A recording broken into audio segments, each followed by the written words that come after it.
As you see, I'm here in Vivyan Hair Design, and I have with me here a lovely, nice lady from Germany, Birgit. Yes, and this is her hair. As you see, she has very, very long hair, and we just put her some highlights, and we will show you later how they are. Very nice, beautiful highlight. And this is her hair. It's very, very long, and she wants to change her hairstyle. And we are thinking to make for a lovely, nice bob line, but very long bob line. So, Birgit, do you want to say anything to everybody there in the ward? Yes, hello. I'm always very afraid to go to a hairdresser because very often I'm very upset when I come home. So, I hope. This is first time in Vivyan Hair Design, Yes. and she had very bad experience everywhere, unfortunately. But now today she's here with us. We are very happy to do your hair, and we will show you. We're going to do a lovely, nice bob line. We will say bye now. Okay, Bye-bye. see you later. Bye.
model first time here in Vivyan Hair Design, Bridget from Germany.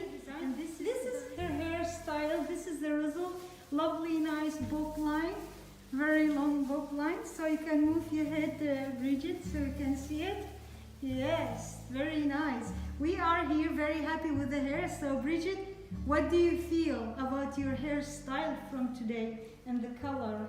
I'm very happy. Thank you very much, Amal. Very, very nice. Thank you. Thank you very much, Bridget, for visiting us from Germany, first time in Vivyan Hair Design Spain. Bye-bye.